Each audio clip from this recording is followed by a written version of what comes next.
Hello అందరికీ welcome back to my channel దునియా అమ్మాయి vlogs. ఈరోజు వీడియో ఏంటి అంటే మటన్ కర్రీ చేస్తున్నాను. మార్నింగ్ ఇడ్లీ చేశాను టిఫిన్లోకి, ఇంకా తినేసి పిల్లలు స్కూల్కి వెళ్ళిపోయారనమాట. ఇప్పుడు లంచ్లోకి మటన్ కర్రీ చేస్తున్నాను, పొట్టేలు తలకాయ కూర. ఈ మటన్ కర్రీ నేను ఎలా చేస్తాను అనేది చూసేయండి. వీడియో చూసే ముందు వీడియోకి ఒక లైక్ చేసి కొత్తగా ఎవరైనా చూస్తా అంటే సబ్స్క్రైబ్ చేయండి. ఇంకా కర్రీ చూసేద్దామా.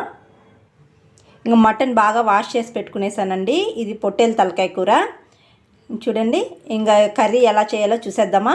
ఇంక ఈ మటన్ కర్రీ నేను కుక్కర్లో చేస్తానండి. మటన్ ఉడకడానికి టైం పడుతుంది కదా, ఇంకా కుక్కర్లో చేస్తున్నాను. ఇంకా ఆయిల్ వేసుకోవాలి. ఆయిల్ హీట్ అయిన తర్వాత సన్నగా కట్ చేసిన పచ్చిమిర్చి, ఆనియన్స్ వేసుకోవాలండి. 2 పెద్ద సైజు ఉల్లిపాయలను కట్ చేసి వేసుకున్నాను. కొద్దిగా సాల్ట్ వేసుకొని ఆనియన్స్ గోల్డెన్ కలర్ వచ్చే వరకు వేయించుకోవాలండి. చూడండి, ఆనియన్స్ వేగిపోయాయి. ఇప్పుడు అల్లం వెల్లుల్లి పేస్ట్ వేసుకుందాము. నేను 1/2 కిలో మటన్ కర్రీ చేస్తున్నాను కాబట్టి 1 స్పూన్ వేసుకుంటున్నాను. 1 స్పూన్ అల్లం వెల్లుల్లి పేస్ట్ వేసుకున్నానండి. అల్లం వెల్లుల్లి పేస్ట్ పచ్చివాసన పోయేదాకా వేయించుకోవాలి. అల్లం వెల్లుల్లి పేస్ట్ వేగిపోయిందండి. ఇప్పుడు మటన్ వేసుకునేద్దాము. కొద్దిగా పసుపు, రాళ్ళుప్పు వేసుకొని బాగా కలుపుకునేసేయాలి. కొద్దిగా ఆయిల్లో బాగా వేగిన తర్వాత టమాటా పేస్ట్ వేసుకుందాము.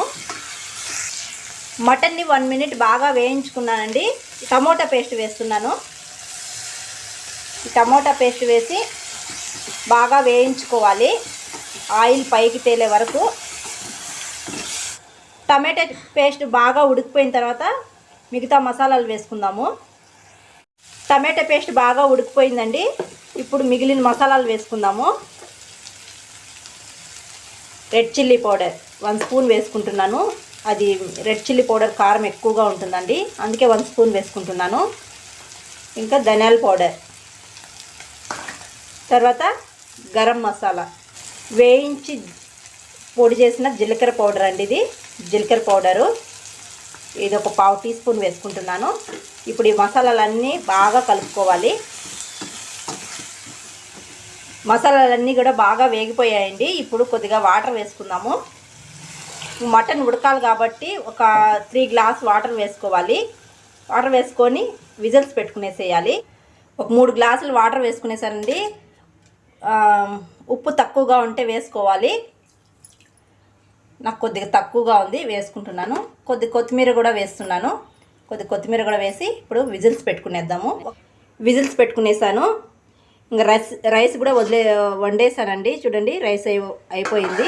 ఇంకా కర్రీ అయిపోతే ఆఫ్టర్నూన్ లంచ్ అయిపోతుంది. కర్రీ అయిన తర్వాత చూపిస్తాను. మటన్ అయితే ఉడికిపోయిందండి. మటన్ ఉడికించడానికి నేను 10 విజిల్స్ పెట్టుకున్నాను. 10 విజిల్స్కి మటన్ బాగా ఉడికిపోయింది. ఇప్పుడు తీసి చూపిస్తాను, చూడండి. మటన్ కూడా బాగా ఉడికిపోయింది. ఇప్పుడు మూత తీసి ఒక 10 నిమిషాలు ఉడికించుకోవాలి. ఇలా మూత తీసి 10 నిమిషాలు ఉడికించుకోవాలండి. ఇలా ఉడుకుతున్నప్పుడు కొత్తిమీర కొద్దిగా వేసుకుంటున్నాను. 10 నిమిషాలు అయిపోయిందండి. ఇంకా స్టవ్ ఆఫ్ చేసుకునేస్తున్నాను. అయితే మటన్ కర్రీ రెడీ అండి. వేడిగా మటన్ కర్రీ అండి. రాగి సంగటి అయితే చాలా బాగుంటుంది ఈ మటన్ కర్రీలోకి. మటన్ కర్రీ అయితే అయిపోయిందండి. చూడండి, చూపించేదానికి లేదు, మటన్ కర్రీ అయిపోయింది. ఈ మటన్ కర్రీలోకి రాగి సంగటి అయితే చాలా బాగుంటుంది. కానీ నేను రైస్ చేసేసాను. ఇంకా టైం కూడా అయిపోయింది, పిల్లల్ని తీసుకొని వచ్చే టైము లంచ్కి. ఇంకా నేను వెళ్ళి స్కూల్కి వెళ్ళి పిల్లల్ని తీసుకురావాలి. వీడియో నచ్చితే ఒక లైక్ చేయడం అస్సలు మర్చిపోకండి. కొత్తగా ఎవరైనా చూస్తా అంటే సబ్స్క్రైబ్ చేయండి. మరొక వీడియోలో మళ్ళీ కలుద్దాం. అంతవరకు టు ఫాలో దునియా అమ్మాయి vlogs. Thanks for watching. See you all. Bye.